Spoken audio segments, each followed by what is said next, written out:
I'd like to thank the Australian Orthopedic Association and specifically Dr. Matthew Scott Young for inviting me as a guest speaker to discuss intradiscal therapeutics.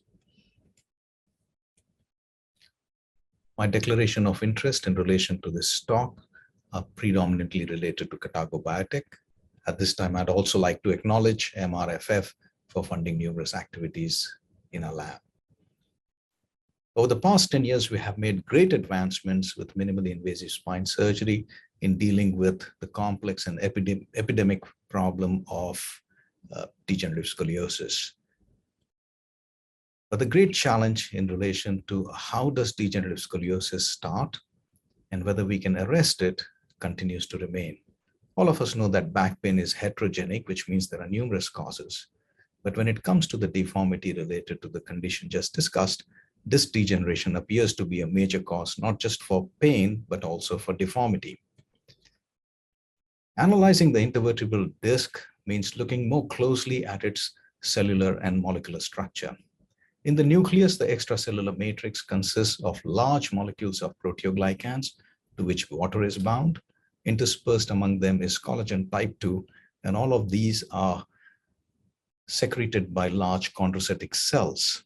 Whereas in the annulus fibrosis, we have tightly bound type 1 collagen. Interspersed among them are fibroblasts. With time and with degeneration, there is a progressive decrease in disc height, degenerative changes, and those are seen in the images on the right-hand side with the respective MRI scans on the next panel. The homeostasis of intervertebral disc is complex. There are genetic factors and environmental factors. There are molecules which are anabolic in nature, like growth factors, and there are molecules that are catabolic in nature.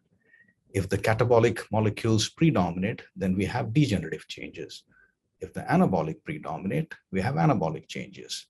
And combined to all of that is biomechanical stresses of day-to-day living, accidents related to work or sport. Over the years, everybody's tried to inject various chemicals into the disc with a view of trying to get rid of the pain. The basis for that was predominantly either arresting the progression of degeneration by way of causing fibrosis or by damaging the cells. So chymopapine, which is nothing but a meat tenderizer, was used extensively till the year 2000. People have also used ethanol. Some have used oxygen in the belief that the area is hypoxic. Methylene blue has been used for reasons I don't understand. There are scaffolds that have been used, including hyaluronic acid, chondroitin sulfate, and some people have used fibrin sealant because that was available in the market as a hemostatic agent. That trial was ceased. Anti-inflammatory factors most commonly used are the glucocorticoids. There have been sophisticated biologics like monoclonal antibodies targeting IL-6 receptors, which normally are used for irritable bowel syndrome that have been trialed. And then, of course, Celebrex, none of which are established treatments. The other approach to intradiscal therapeutics is biologics. The principle there is to balance the event between anabolism and catabolism. The excessive extracellular degradation, which is caused by catabolic events, can possibly be reversed by molecules that can interact with the cytokines and improve the anabolism, improving the extracellular matrix synthesis or the proteoglycan and collagen qualities. And this utilizes the principle of tissue engineering, where there are three pillars to those principles of tissue engineering. Either a cell is involved, or a signal, or scaffold. Over the years, my lab has emphasized that delivering cells for a non-paralytic, non-lethal condition is always going to be a challenge, both on a regulatory level and also on a practical level. Scaffolds don't have much to offer. So we have predominantly focused on signal over the years. When we look at various signals that are signal-based therapeutics that are available, on the top are things like BMP7 and GDF5. GDF5 is also BMP14. The third molecule there is GDF6, which is BMP13. And all of this belong to the TGF-beta family. I will refocus in the rest of my talk on GDF6 for good reason, and I may not have time to talk about our experiences with BMP7.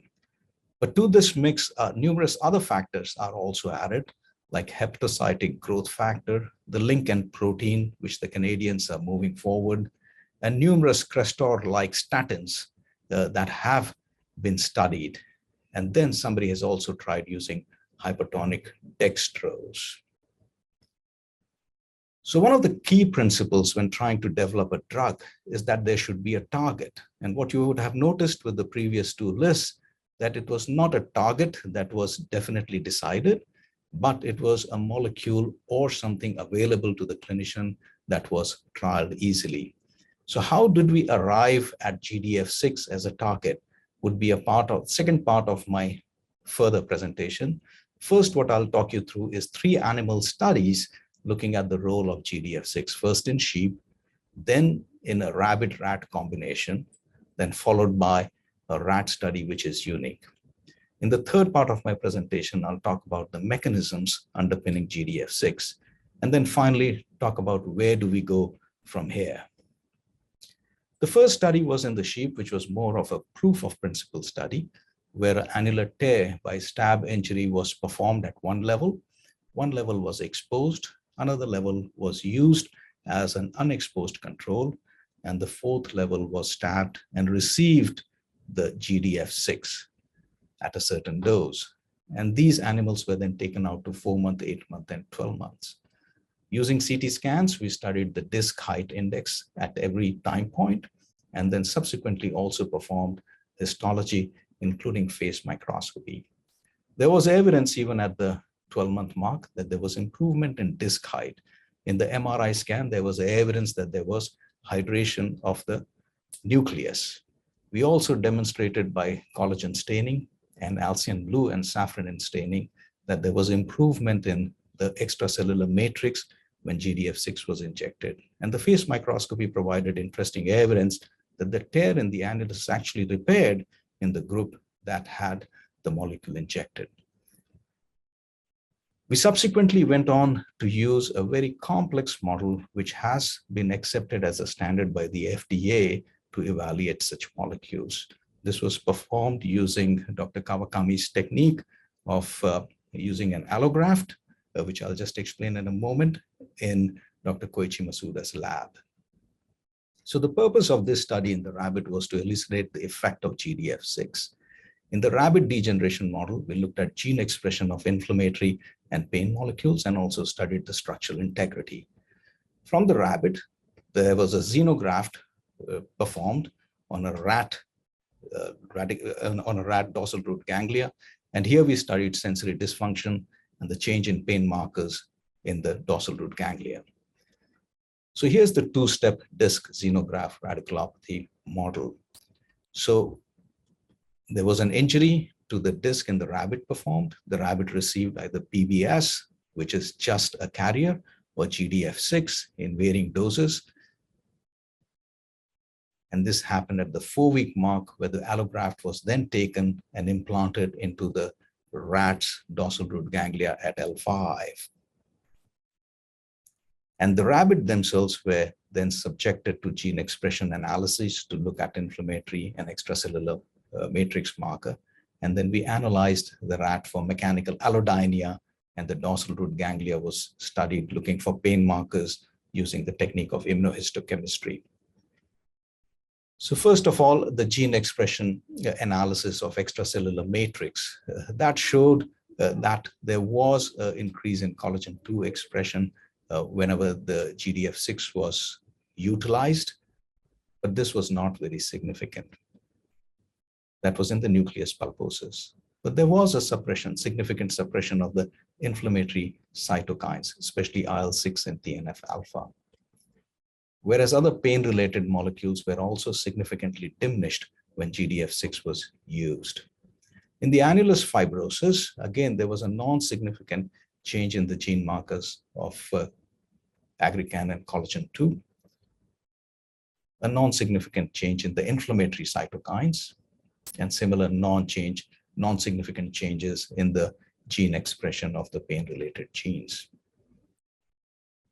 However, there was a change in the pain threshold assessment where we assessed the pain threshold using the Fonfrey hair filaments of different diameters.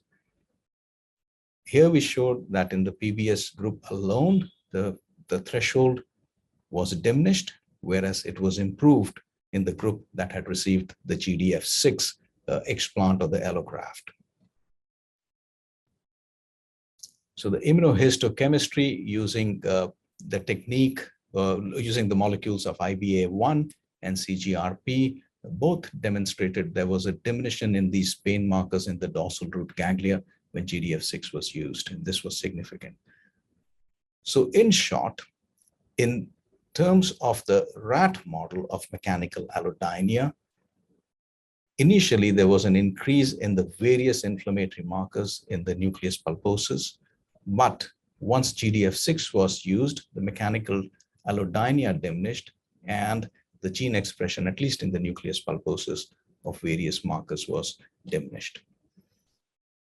So second, we went back to the rabbit again, and they were then taken out to 12 weeks. And here we studied the disc height, looked at the disc height distribution using CT. I won't present that data. We'll look at the MRI analysis and the histological analysis. So here is the first set of the disc height index taken out to at least the 16-week mark after the first injury and having received the injection at the 4-week mark. The red mark was just the PBS. Then the next line is that of GDF6 in 1 microgram per disc. Certain things started changing when the 10 microgram per disc dose was used. And there was a definite change as we increased that dose to 100 micrograms per disc. The MRI changes again were significant. If we look at the non-puncture level, there was a maintenance of the disc signals for the various doses at various time point. However, when PBS was used, you could see that the signal change was significant. And this was represented again in a graph model utilizing a Pfefferman grade. And again, there was an improvement once GDF6 was used in 100 micrograms in the Pfefferman score. Similarly, with histology, there were some good changes that were seen in terms of chondrocyte formation. Though by this time point, it was not very clear that it was complete reestablishment of the histology. But again, what was more important that there was an improvement in pain. And in the next experiment, you'll see that as time went by, actually the histology also improved. So in short, looking at the intradiscal therapeutics and the structural changes, there was an improvement in disc height index, an improvement in the MRI degradation grade with a single injection of GDF6, at least 10 or 100 microgram in the nucleus pulposus of the rabbit. The third model was a multi-level model because people just don't have one level this disease. More often than not, it is more than one level. Here we used 140 rats and collaborated with our with scientists out of Guangzhou and took it out to some time and did similar studies. But here it was just a single non-allograft, but 1 level versus 3 level model. And this was the first time ever that such a pain model in the rat was established. Similar endpoints, protein arrays, pain behavior test, histomorphometric analyses, and each one of them effectively ended up showing that both with the 1 segment and 3 segment, there was improvement in pain function. There was improvement in the inflammatory marker response and pain marker response whenever GDF6 was used. So the question then is, even prior to all those animal tests, why did we pick it up as a target? And why having a target in drug development is so important? Here I'll talk about 2 things. One is the genetic study, and the other one is a human fetal study. Both these studies are in humans. So way back in 2001, when I had returned from my fellowship at the Hospital for Special Surgery and was establishing my research program, I made these as my horizons of research. First talking about total disc replacement, which Matthew here had already taken care of. So I put it on horizon 0. Then I talked about nucleus replacement. That is something I can talk about on another day. And then my focus was to try repair the disc utilizing the available BMP, use an anti-senescent strategy, which we focused on HTERT, and also use stem cells. We worked on all of those and gave all of them in favor of this serendipitous innovation, which came through us investigating the molecular regulation of the spinal column, where we were studying the spinal column in a human model of Klippel-Feil syndrome. So this 2000-2001 event is bookended by two events, 7 years before and 7 years after. 7 years prior, collaborating with Jim and Ray Clark out of the genetics lab, I was looking at Klippel-Feil syndrome. And eventually, after that 14 years, we figured out that a mutation in the pro-domain of GDF6 was the cause in this condition. And from there on, knowing very well, especially in this situation where things like post-injury fracture healing in the development model at the end plate, that is in the growth plates, I mean, not the end plate, the growth plates, the phenomena that we constantly see is bone formation preceded by enchondral ossification. And you see the same picture in the fetus. So essentially what we looked here, what Aikun Wei did in studying in the fetus is try to look at the expression of GDF6 in the spinal column between 8-week, 13-week, and 19-week. Now, the spinal column is essentially made of due to infolding of the dorsal ridge of the ectoderm, which is called the notochord, and this decides the front and back of the embryo. The top and bottom are decided by an MSX gene, but within that notochord, when the segmentation occurs, if there is absence of GDF6, that portion becomes bone, and if GDF6 is present, that remains cartilaginous or becomes a disc. So possibly that GDF6 is the controlling factor in enchondral ossification among the growth plate, and also possibly in fracture healing. So here we demonstrated that GDF6 was important for the disc to exist. So it was natural to assume that it would be important in the injury healing process of the disc, and took it as a good target to evaluate and study. From there on, we have gone on to look at numerous mechanistic studies where we studied the impact of GDF6 on stem cells in our lab and outside on different other labs, looked at whether it migrates the various cells. Then we looked at its response on human disc cells, because that is where we are going to inject this molecule, and also try to find whether the receptors on those cells are present in an injured condition. So the first one was here, where we looked in an osteogenic media of human stem cell to see whether they made bone. And whenever we put GDF6 up to that 500 nanogram dose, you'd see on the C row that there is barely any bone formation, demonstrating that GDF6 was actually anti-osteogenic and hence pro-chondrogenic. We then, independent of us, Louise Clark in Manchester, she was looking at the effect of GDF5 and GDF6 on bone marrow stem cells and adipose stem cells. And what she interestingly found is that GDF6 was much more better, much superior than GDF5 in producing various extracellular matrix and markers for various notochordal elements, including nucleus cells. Twishy in our lab looked at the effect of GDF6 on the degenerating spine and compared it to a non-degenerating disc from the scoliotics, and demonstrated that there is an increase in expression of collagen and other molecules which improve the extracellular matrix when these are stimulated by GDF6. And Frank Su, who was a medical student, he actually did some beautiful chemoattractant studies to show that in presence of GDF6, you can actually migrate the stem cells more closer to one area. From there on, Hamish and Tom out of Manchester looked at the presence of BMP1A, 1B, and BMP2R receptors in the degenerating spine, and found that they are present, which indicates that we can successfully use them even in a degenerated disc specimen or model. So from here on, all these studies are fine. They establish the science. Where do we go? How do we translate it? And that is the difficult piece. So the comparator is Johnson & Johnson's GDF5 study, for which I was the outside of United States principal investigator. We did most of the study using 2 doses in Australia very rapidly. We looked at VAS, and there was good diminution over a 12-month period with both doses.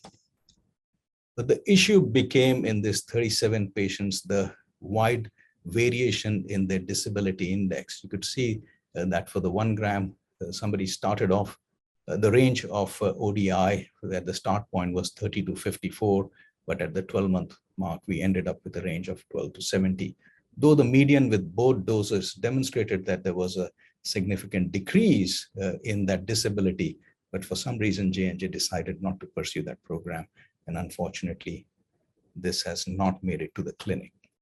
So here in Australia, I'm helping a company to then take it to the clinic. They are still in the early stages of trying to manufacture a clinical grade protein.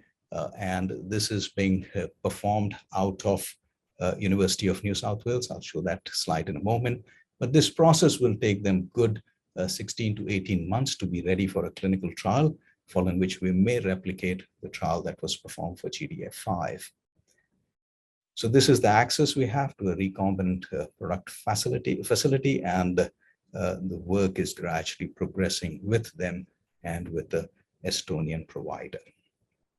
So in short, to move forward with intradiscal therapy, we need to focus on a signal-based strategy. We feel that GDF6 is a great target because its absence leads to an absent disc, especially in Klippel-Feil syndrome. We've seen there's a human knockout model. Its addition improves the quality of the disc, and it also improves pain. There are challenges of clinical translation. How do we diagnose back pain? What is the best candidate, or who's the best patient that we should select for therapy like this? Are the outcome measures we have currently, are they adequate?